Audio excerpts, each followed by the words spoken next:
Hello friends, मैं रवि कुमार। मैं एक सिविल इंजीनियर हूँ और मुझे एल्युमिनियम फॉर्मवर्क में काम करते हुए 10 साल हो गया है। इस टेक्नोलॉजी को हमने काफ़ी कंपनियों में यूज़ किया है और भारत में ये काफ़ी पॉपुलर है। इसलिए मैं आपको इसके आज कुछ बेसिक्स बताना चाहता हूँ। कृपया इस वीडियो को आखिर तक देखें, जिससे आपको एल्युमिनियम फॉर्मवर्क के बारे में कुछ बेसिक जानकारी प्राप्त हो। इसकी डिटेल जानकारी मैं अपने आगे वीडियोस में शेयर करूँगा। प्लीज़ इसको आखिर तक देखें। एल्युमिनियम फॉर्मवर्क के बारे में जानने से पहले मैं चाहूँगा कि आप कुछ फॉर्मवर्क के बारे में समझें। फॉर्मवर्क आखिर होता क्या है? जो हमारे श्रमिक बंधुएं हैं, उन्हें हो सकता है इसकी जानकारी पूरी तरीके से ना हो, तो ये वीडियो को मैं बहुत ही बेसिक रखना चाहता हूँ, जिससे कि जो पहली बार भी देख रहा हो उसको एल्युमिनियम फॉर्मवर्क और फॉर्मवर्क क्या होता है इसके बारे में पूरी जानकारी हासिल हो। फॉर्मवर्क वो चीज़ है जो कि कंक्रीट को आकार देती है, जो कंक्रीट को एक शेप में लेके जाती है। तो कंक्रीट क्योंकि एक फ्लोएबल मटेरियल है, उसको ड्राई होके सेट होने में समय लगता है। तो हम साइड उसको हमेशा फॉर्मवर्क से सपोर्ट करते हैं, ताकि हमें एक रिक्वायर्ड जो शेप होता है कंक्रीट का, वो प्राप्त हो सके। अब रिक्वायर्ड शेप कंक्रीट का क्या होता है?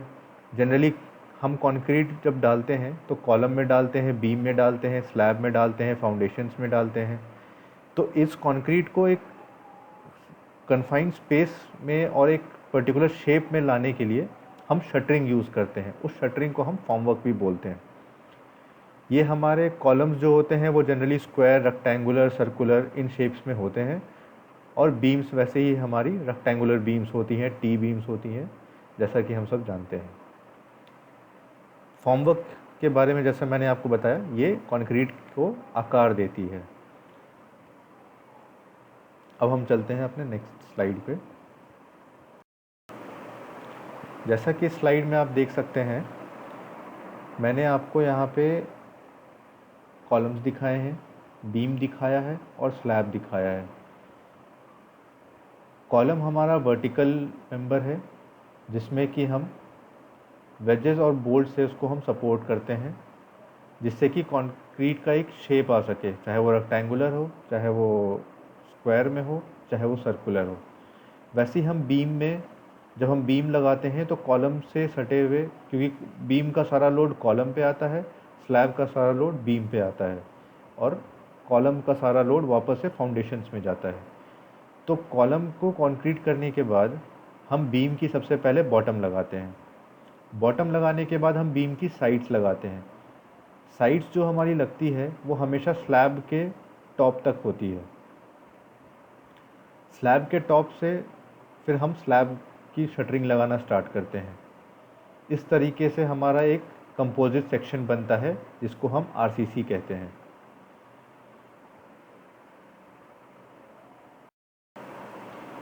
फॉर्मवर्क हमारे कई प्रकार के होते हैं और जो शटरिंग मटेरियल होता है वो डिफरेंट टाइप का होता है और इसी शटरिंग मटेरियल को यूज़ करके हम कंक्रीट को शेप देते हैं। तो कई प्रकार के जो शटरिंग मटेरियल होते हैं, उनमें से पहला होता है प्लाईवुड, जो हम अधिकतर यूज़ करते हैं। हर कन्वेंशनल स्ट्रक्चर में हम प्लाईवुड ही यूज़ करते हैं और जहाँ भी आप देखें, जो भी छोटे मकान बनते हैं, वहाँ पे हम प्लाईवुड से ही उसको सपोर्ट दे करके, बत्तों से सपोर्ट दे करके हम उसको शटरिंग मटेरियल बना करके उसको यूज़ करते हैं। दूसरा मेरा आता है एल्युमिनियम फॉर्मवर्क, जो कि बहुत ज़्यादा यूज़ नहीं होता है छोटे कंस्ट्रक्शन में, लेकिन जहाँ हाई राइज कंस्ट्रक्शन होता है, जहाँ पे मल्टी स्टोरी अपार्टमेंट बनते हैं और जहाँ रिपीटिशंस हमें चाहिए होते हैं शटरिंग में ज़्यादा, वहाँ हम एल्युमिनियम फॉर्मवर्क में जाते हैं। उसके बारे में हम डिटेल में डिस्कशन करेंगे। उसके बाद आता है हमारा स्टील फॉर्मवर्क। स्टील फॉर्मवर्क हमारा जनरली जो शेप्स हमारे, जैसे सर्कुलर शेप हो गया, सर्कुलर शेप का कॉलम, और जैसे कहीं स्लैब डलती है कोई बड़े हाई राइज बिल्डिंग में, वहाँ हम स्टील का शटरिंग भी यूज़ करते हैं। इसके बाद आता है पीवीसी और प्लास्टिक शटर्स। एल्युमिनियम का एक सब्स्टिट्यूट आइटम आता है प्लास्टिक शटर्स या पीवीसी शटर्स। जहाँ हम एल्युमिनियम यूज़ नहीं कर सकते हैं या हम लो कॉस्ट बजट हाउसिंग बना रहे हैं, उस जगह पे हम पीवीसी शटर्स यूज़ करते हैं। इसकी भी finishing almost equivalent to aluminium आती है, बट क्योंकि पीवीसी है तो इसकी लोड कैरिंग कैपेसिटी एल्यूमिनियम से कम होती है, लेकिन ये एल्यूमिनियम से हल्की होती है। तो आइए हम जानते हैं प्लाईवुड कैसे यूज़ होती है हमारी शटरिंग में और इसके क्या क्या साइजेस होते हैं। IS कोड 49902011 ये कहता है कि जो हमारी प्लाईवुड होती है वो जो साइज़ में अवेलेबल होता है वो होता है 4 फीट, और जो उसकी लंबाई होती है वो 8 फीट, 10 फीट या 12 फीट में मार्केट में अवेलेबल होती है। इसके अलावा प्लाईवुड की थिकनेस पे भी हमें मिलती है, और वो अलग अलग थिकनेस होता है 6 mm, 12 mm, 9 mm, 19 mm और 25 mm। ये जनरली हमारे शटरिंग प्लाईवुड होते हैं जिसको हम साइट पे या कंस्ट्रक्शन साइट पे हम शटरिंग के तौर पे यूज़ करते हैं, और इन सब का थिकनेस के हिसाब से मास दिया हुआ है केजी पर मीटर स्क्वायर, क्योंकि शटरिंग हमेशा हमारा स्क्वायर मीटर में मेजर होता है, लेंथ इनटू ब्रेड्थ, इसलिए मास इसका केजी पर स्क्वायर मीटर में है। तो 6 mm का 3.9 केजी पर स्क्वायर मीटर। इस तरीके से अगर हम मार्केट से कभी भी शटरिंग लेते हैं और हमें अगर उसको चेक करना है साइट पे कि वो क्या है, उसका एक सैंपल लेकर के हम उसका एक मास मेजर कर सकते हैं, और पर स्क्वायर मीटर उसका क्या वेट आ रहा है वो हम इस टेबल से चेक कर सकते हैं। अगर वो सही अगर एज़ पर IS कोड वो प्लाईवुड है तो वो इस रेंज में आपको मिलेगा। जनरली क्या होता है, प्लाईवुड हम अपने कन्वेंशनल शटरिंग में यूज़ करते हैं, कन्वेंशनल फॉर्मवर्क कहते हैं हम इसको, और प्लाईवुड हमें ज़्यादा से ज़्यादा 7 से 10 रिपीटिशन देता है अगर हम अच्छा प्लाईवुड यूज़ करते हैं तो, और अगर यही प्लाईवुड हम कॉलम में यूज़ करते हैं तो हमें 20 से 25 बार इसकी रिपीटिशन मिलती है। प्लाईवुड सस्ता होता है, मार्केट में ईज़िली अवेलेबल होता है, इसलिए हम हर जगह देखते हैं कि प्लाईवुड शटरिंग ही ज़्यादा चलन में है। प्लाईवुड के जो भी टूल्स होते हैं वो मार्केट में बहुत ही कॉमन होते हैं, और हमारे ज़्यादातर श्रमिक बंधु जो हमारे कारपेंटर्स होते हैं, कारपेंटर हेल्पर्स होते हैं, वो इस प्लाईवुड में काम करने में ज़्यादा कंफर्टेबल होते हैं, क्योंकि ये शुरू से चला रहा है और इसकी जानकारी ऑलमोस्ट सारे कारपेंटर्स को होती है। प्लाईवुड शटरिंग में इसको आकार देना बहुत आसान होता है, किसी भी हैंड ग्राइंडर से इसको आप कट कर सकते हैं, और जैसा आपको शेप चाहिए होता है, जैसा साइज़ चाहिए होता है, उसको आप उसी अनुसार कट करके उसकी मेकिंग करके उसकी बीम की चाहे साइड हो चाहे कॉलम का फेस हो, आप सब कुछ इस प्लाईवुड से बड़े ईजिली बना सकते हैं। अब आइए बात करते हैं एल्यूमिनियम फॉर्मवर्क की। एल्यूमिनियम फॉर्मवर्क बहुत ही हल्का होता है, प्लाईवुड से तो भारी होता है, लेकिन ऐसे देखा जाए स्टील फॉर्मवर्क से अगर कंपेयर करते हैं तो ये बहुत ही लाइट वेट होता है। इसकी रीयूज़ वैल्यू बहुत ज़्यादा होती है, क्योंकि ये 200 टू 250 रिपीटिशंस तक यूज़ किया जा सकता है अगर इसको हम केयरफुली यूज़ करें तो। इसको हम डिज़ायर्ड शेप में चेंज कर सकते हैं, उसके लिए हमें मिग वेल्डिंग मशीन और कटिंग मशीन चाहिए होती है, जो कि अगर हमें बहुत लार्ज स्केल में कहीं हम एल्यूमिनियम फॉर्मवर्क का काम कर रहे हैं तो अगर हम मिग मशीन रखते हैं, कटिंग मशीन रखते हैं, तो ये हमें बहुत इकोनॉमिकल पड़ता है और बहुत ईज़िली मॉडिफाई किया जा सकता है। इसके लिए हमें कोई बहुत ज़्यादा एल्यूमिनियम फॉर्मवर्क के लिए अगर हम बात करें तो बहुत ज़्यादा स्किल्ड कारपेंटर या हेल्पर हमें नहीं चाहिए होते हैं। ये हम ऑन साइट लोगों को ट्रेन कर सकते हैं, क्योंकि इसको इंस्टॉल करना बहुत ही आसान होता है।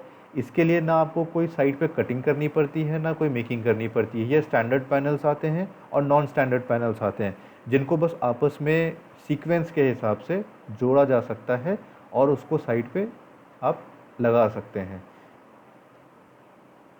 इसके अलावा एल्यूमिनियम फॉर्मवर्क जो है वो आपके ट्रेडिशनल फॉर्मवर्क से बहुत ही फास्ट होता है।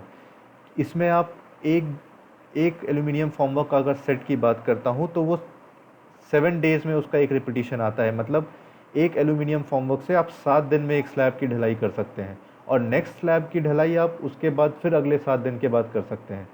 जैसे कि कन्वेंशनल फॉर्मवर्क में होता है कि उसमें आप पहले कॉलम कास्ट करते हैं, उसके बाद फिर आप बीम बॉटम लगा के, फिर बीम की साइड लगा के, फिर शटरिंग लगाते हैं।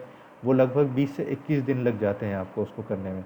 लेकिन इसमें क्या होता है कि आपने सीधा कॉलम या शेयर वॉल खड़ा किया, शटरिंग लगाई, और उसके साथ साथ ही आपने बीम और स्लैब की शटरिंग लगाने के बाद आप सीधा एक बार में पूरे स्लैब की कास्टिंग कर सकते हैं, जिसमें आपकी स्लैब और कॉलम एक साथ कास्टिंग होती है।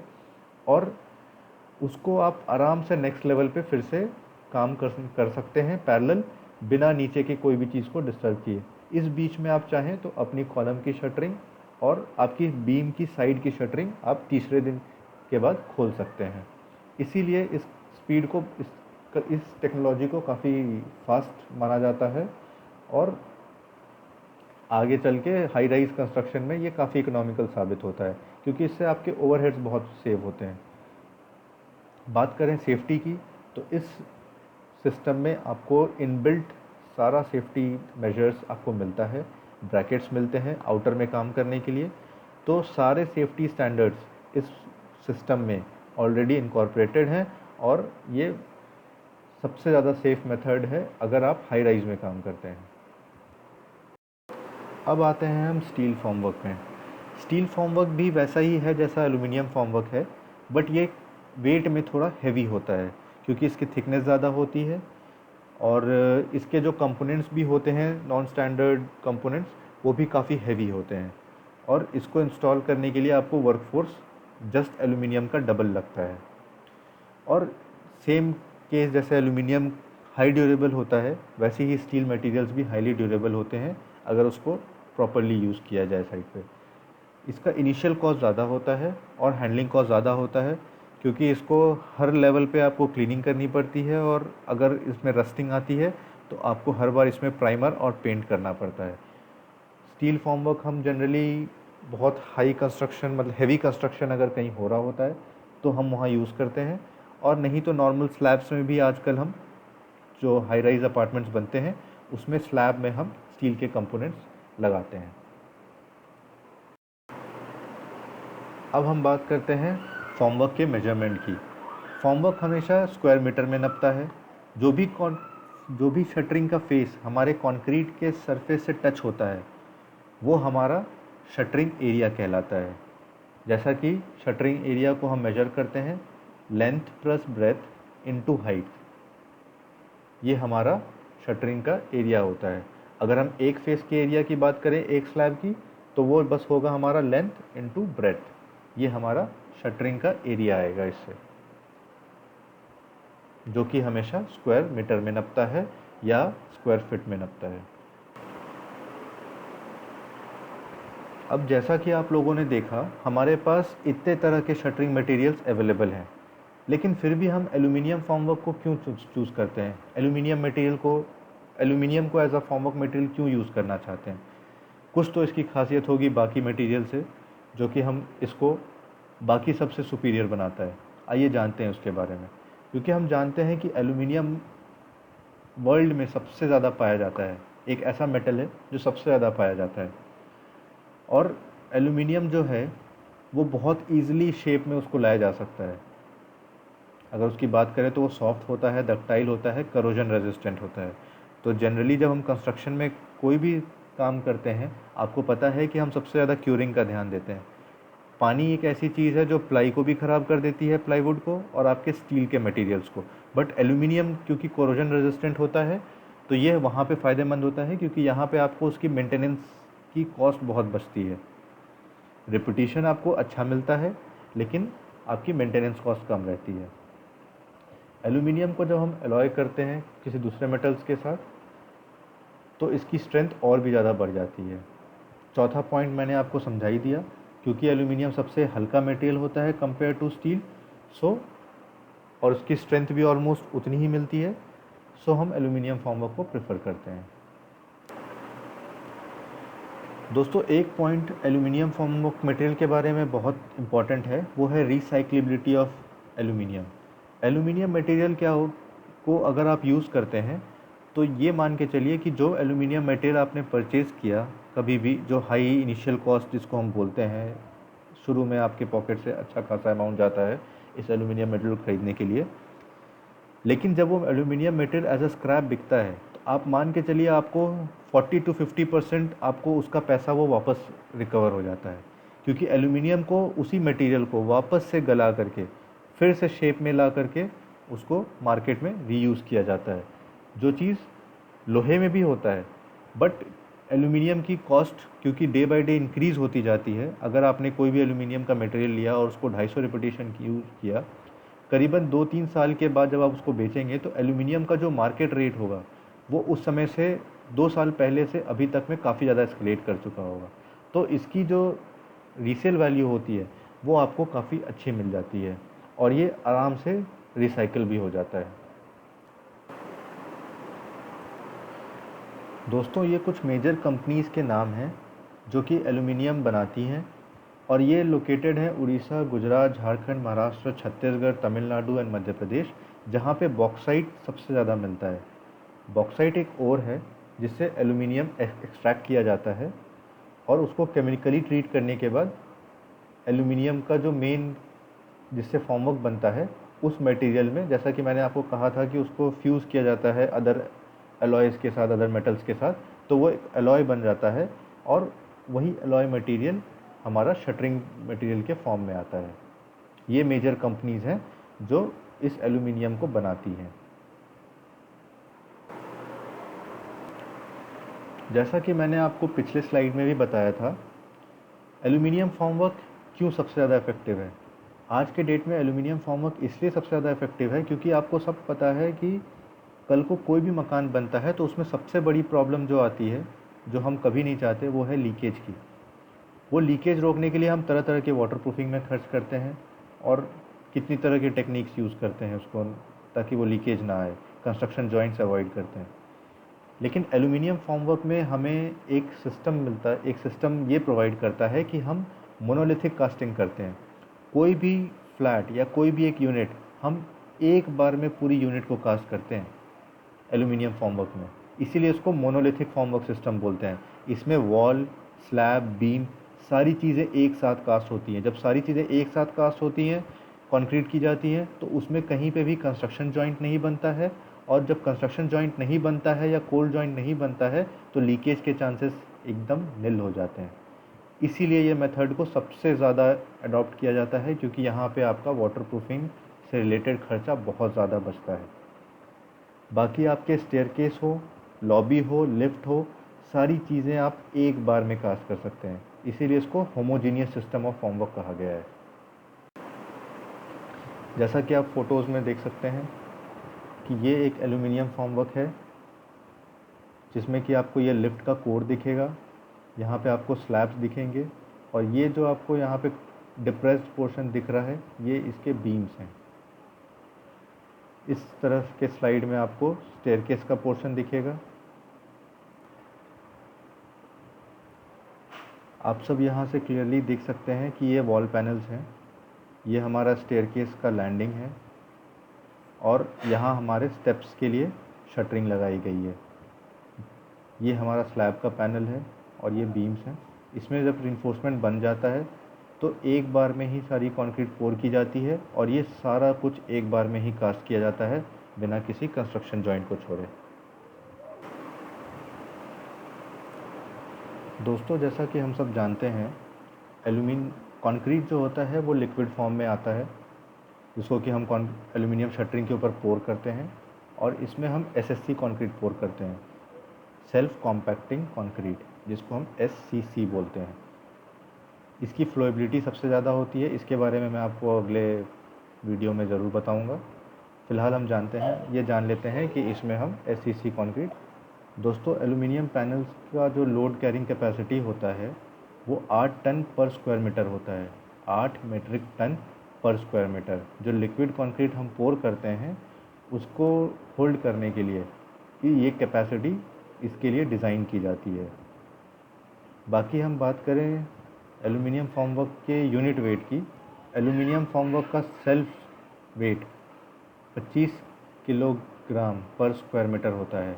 उसका अपना वेट एल्यूमिनियम का अगर हम देखेंगे 1/1 स्क्वायर मीटर का तो वो लगभग 25 किलो के आसपास का निकलेगा, जिससे कि हमें 150 से 200 रिपीटिशन, मैंने आपको पहले भी बताया था, इतने रिपीटिशन हमें मिलते हैं जो कि प्लाई से कभी नहीं मिलते।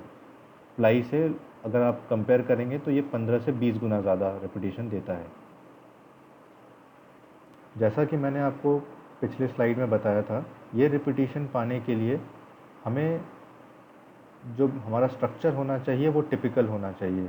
इसीलिए ये ज़्यादातर रेजिडेंशियल अपार्टमेंट्स में यूज़ होता है क्योंकि कमर्शियल में हर फ्लोर पे आपको डिफरेंट काइंड ऑफ चेंजेस होते हैं, हर फ्लोर पे हाइट चेंज होता है या तो स्लैब में लेवल्स में चेंजेस होते हैं, लेकिन रेजिडेंशियल अपार्टमेंट्स में जनरली वो टिपिकल जाता है, इसलिए ये एल्यूमिनियम फॉर्मवर्क रेजिडेंशियल अपार्टमेंट में सबसे ज़्यादा इकोनॉमिकल पड़ता है।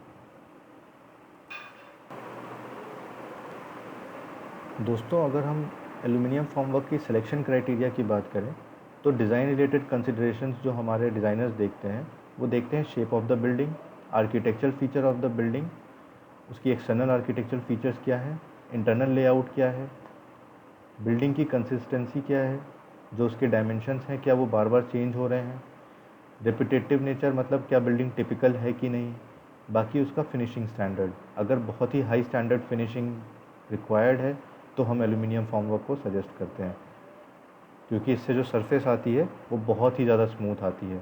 इसके बाद आपको इस सरफेस पे कोई प्लास्टर करने की ज़रूरत नहीं पड़ती, इसके ऊपर आप सीधा पुट्टी करके आप पेंट कर सकते हो।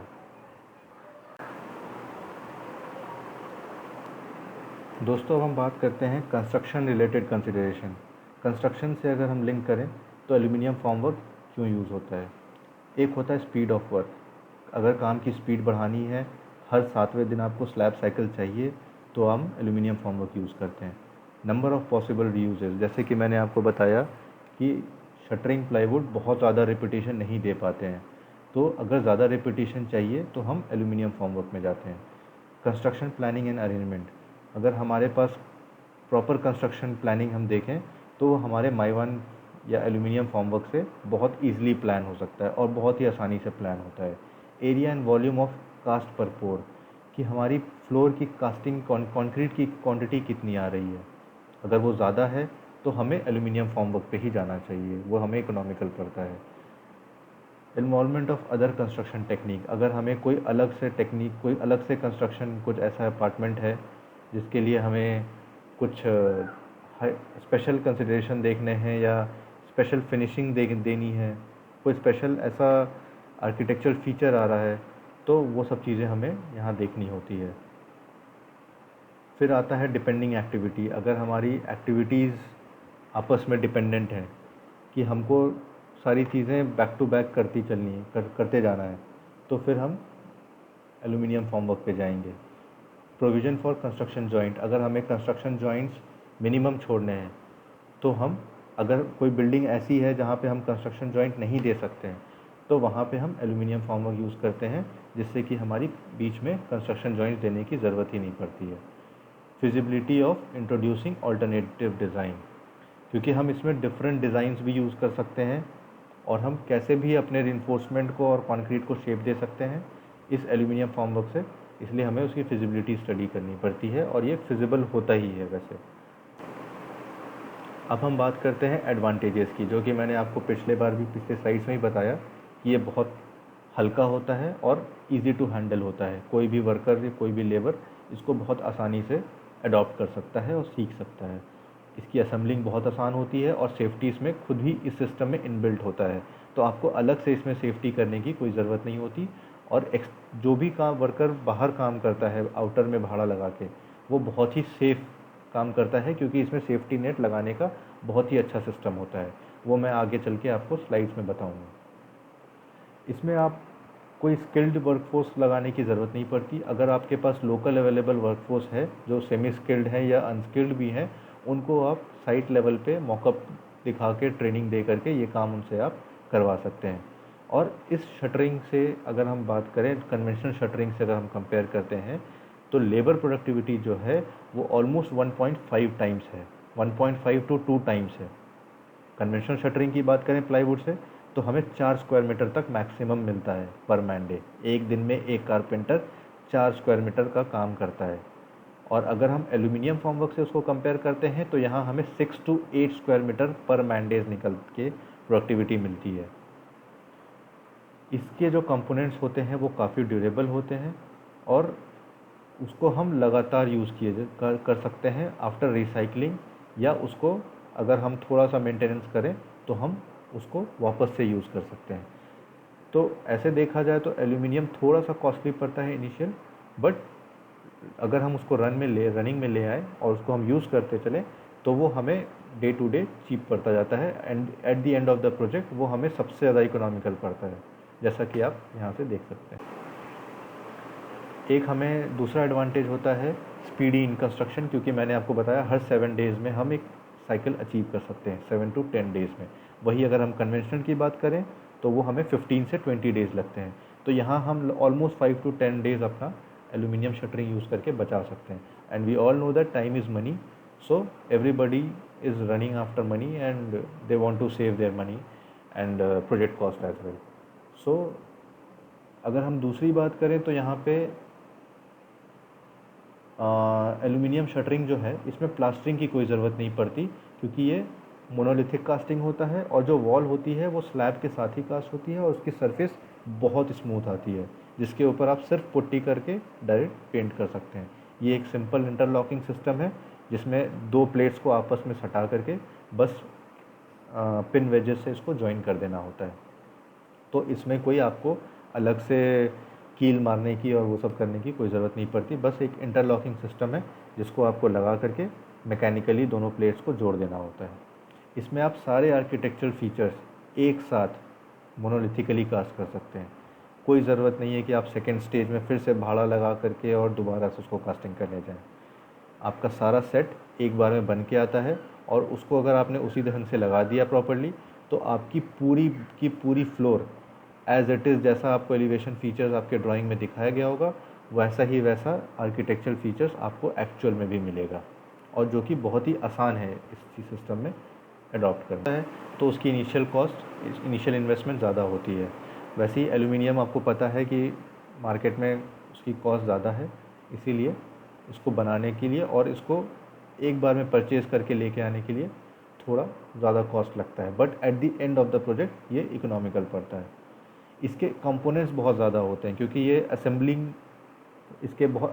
एक असेंबलिंग पार्ट होता है, तो इसके छोटे छोटे कंपोनेंट्स बहुत सारे होते हैं। पिन वेजेस हो जाते हैं, वॉल टाई हो जाता है, मिड बीम हो जाता है, फिर इसके अलावा इसमें कॉर्नर्स आ जाते हैं, इंटरनल कॉर्नर, ऐसे छोटे छोटे बहुत सारे और कंपोनेंट्स आ जाते हैं जिनको कि बहुत संभाल के रखना पड़ता है। अदरवाइज़ कोई भी एक कंपोनेंट अगर आपका मिसिंग हो जाता है तो या तो आपको उसको नया बनाना पड़ेगा और या नहीं तो फिर आपको उसको फिर मॉडिफाई करके कुछ ना कुछ तो आपको उसके लिए अरेंजमेंट करना ही पड़ेगा, क्योंकि वो स्टैंडर्ड होते हैं और आपको मतलब इतनी आसानी से अगर आपने एक ही सेट रखा है उसका तो इतनी आसानी से आपको फिर वो मिलेगा नहीं, या तो आपको उसको वापस ऑर्डर करके ही मंगाना पड़ेगा। एक ये इसके साथ प्रॉब्लम है।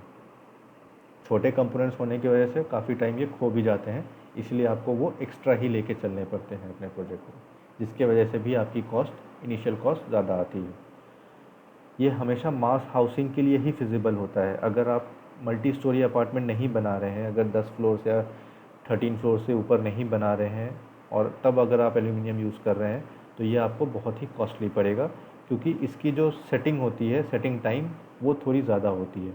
तो अगर आप 3 फ्लोर या 4 फ्लोर की बिल्डिंग बना रहे हैं तो आप ये समझिए कि एक फ्लोर में सेटिंग करने के बाद आपने 3 फ्लोर के कास्टिंग करने के बाद फिर आपको नई जगह पे ले आकर के उसको सेटिंग करनी पड़ेगी। इससे आपका टाइम बढ़ जाता है और आपकी कॉस्ट भी बढ़ जाती है, क्योंकि उसमें आपकी फिर लेबर काफ़ी ज़्यादा इन्वॉल्व होती है, मटेरियल को वापस लोअर करके वापस फिर सेटिंग करके फिर से उसको रनिंग में लाने में, और उसमें टाइम भी आपका काफ़ी कंज्यूम होता है। उस केस में हम आपको कन्वेंशनल शटरिंग में ही सजेस्ट करेंगे कि आप उसी को यूज़ करें।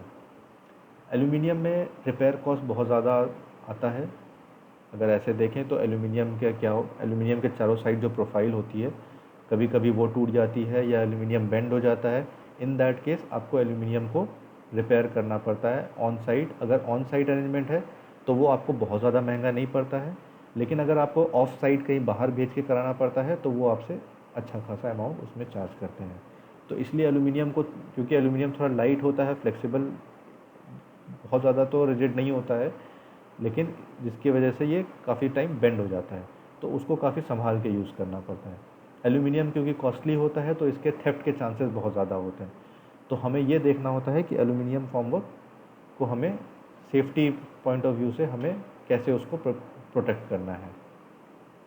बाकी इसको स्टैक करने के लिए और इसको सेग्रीगेट करने के लिए, क्योंकि इसके बहुत सारे कंपोनेंट्स होते हैं, बहुत सारे प्लेट्स होते हैं, तो हमें स्पेस बहुत ज़्यादा चाहिए होता है किसी भी साइट पे। तो अगर आपकी साइट पे स्पेस कंस्ट्रेंट है तो आप इसको या तो फैक्ट्री से ही मॉकअप करके मंगवाएं, और या नहीं तो फिर कोई एक यार्ड बुक कर लें जहाँ पे आपको इसको सेग्रीगेट करके तब आप साइट पे ला करके यूज़ कर सकते हैं।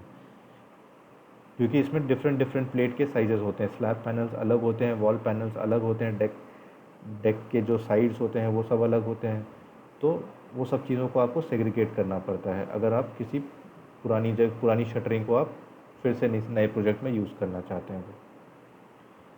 जनरली जो शटरिंग मटेरियल होता है या शटरिंग के कंपोनेंट्स होते हैं वो एक प्रोजेक्ट के स्पेसिफिक डिज़ाइन करके उसी के अकॉर्डिंगली बनाई जाती है।